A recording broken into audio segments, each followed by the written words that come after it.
satu dipepet di Palang, maksudnya di Palang. Dan di situ polisi banyak banget. Bahkan kata dia sejak sore jam 6 itu sudah banyak polisi.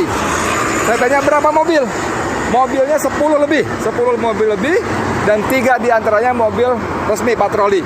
Dan itu memang dari sore katanya udah banyak polisi.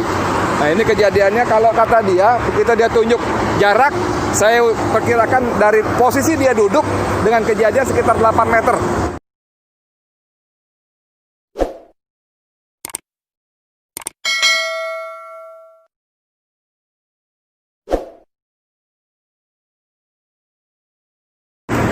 Ini warung Mamah Dian. Saya mendengar informasi dari orang lain yang saksi. Dia saksi mata, ya. Saksi mata kejadiannya malam itu. Dia sedang nunggu di sini. Ah, ini toilet. Kamera toilet, ya. Toilet di sini. Dia di sini. Jadi menurut dia, orang tadi yang barusan ngobrol saya tadi, saya salat zuhur sebentar, ya. Sekarang jam 14 kurang 13.55. Tadi sholat di musola situ. Lalu saya ngobrol. Ada yang menjelaskan dia saksi mata. Nah, saksi mata, jadi ada mobil satu dipepet di Palang, maksudnya di Palang. Dan di situ polisi banyak banget. Bahkan kata dia sejak sore jam 6 itu sudah banyak polisi. Saya tanya berapa mobil? Mobilnya 10 mobil lebih, dan 3 diantaranya mobil resmi patroli. Dan itu memang dari sore katanya udah banyak polisi. Nah ini kejadiannya, kalau kata dia, dia tunjuk jarak, saya perkirakan dari posisi dia duduk dengan kejadian sekitar 8 meter. Jadi kalau polisi mengatakan ada baku tembak menembak, sekali lagi si saksi mata tadi yang tidak ingin ditampilkan nama apalagi wajahnya mengatakan cuma 2 kali, tidak ada tembak-tembakan. Dan dia mengatakan bahwa yang menembak adalah polisi. Orang yang di dalam mobil sama sekali tidak membawa senjata karena tidak melakukan tembakan balasan. Jadi langsung dipalang gitu, dari depan nembak pakai laras panjang. Saya tanya, kamu lihatnya pakai pistol apa laras panjang? Laras panjang. Benar, laras panjang.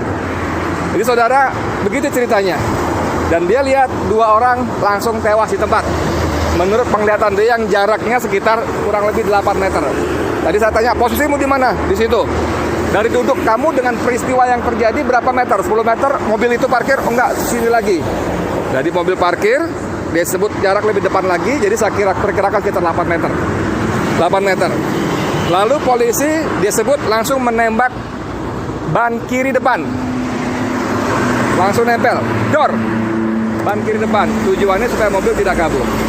Nah saudara, kalau polisi menarasikan satu terjadi baku tembak, sekali lagi dari 2 dan narasumber lain yang saya hubungi tadi beberapa kali wawancara, tidak ada baku tembak.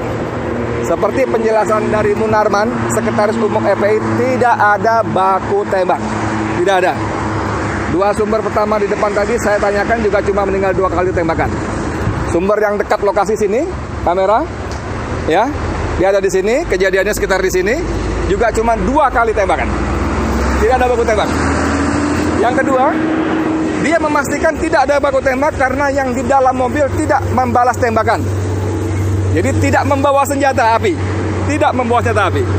Tentang samurai segala macam, dia tidak berani memastikan bagaimana sesungguhnya ada atau tidak.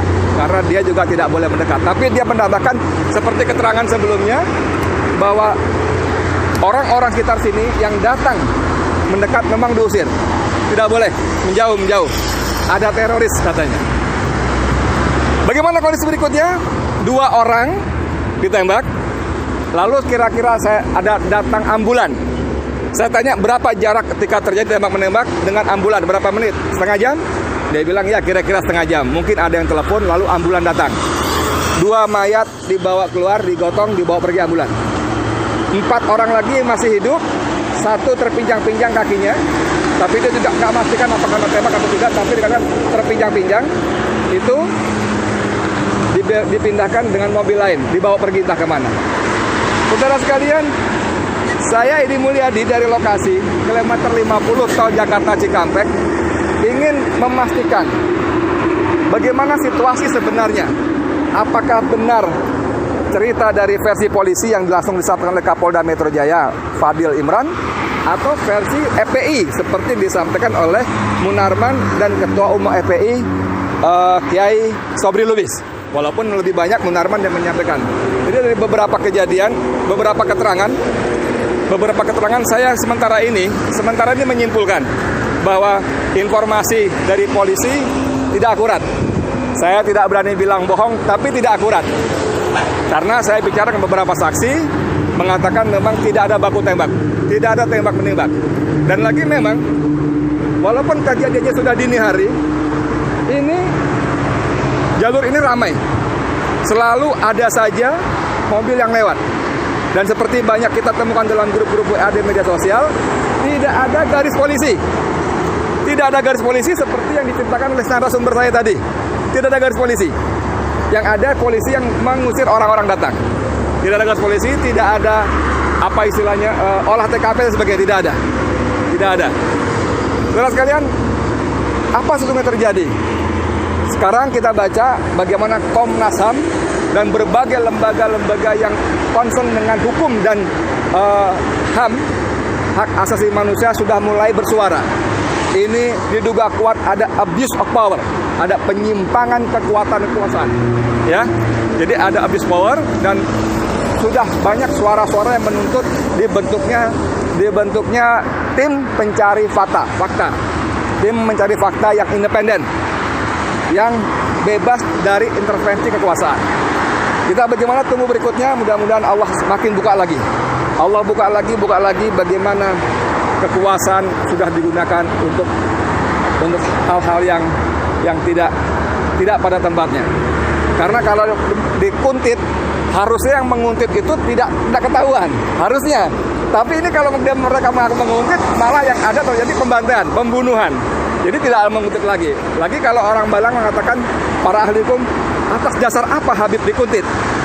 Kejahatan apa? Ini kan cuma dituduh melakukan pelanggaran protokol dan sudah membayar denda, ya kan? Jadi tidak ada pasal-pasal, tidak ada alasan logik yang membenarkan penguntitan terhadap Habib. Tidak boleh, tidak ada. Dan diperlakukan seperti itu. Kalau dikatakan bahwa karena diduga akan mengerahkan massa pada pemeriksaan tanggal Senin, tanggal 7. Ya, orang Habib sedang keluar Jakarta. Ini posisi kilometer 50 dari Jakarta menuju Cikampek. Ya, dari Jakarta menuju, itu artinya keluar Jakarta. Dan seperti penjelasan dari FPI, bahkan saya ketahui itu pengajian keluarga inti di Kerawang. Ya, kita tunggu, semoga Allah bukakan lagi pintu-pintu kebohongan yang dibangun dari satu kebohong yang lain. Sekian dari saya Edi Mulyadi untuk Forum News Network. Assalamualaikum warahmatullahi wabarakatuh.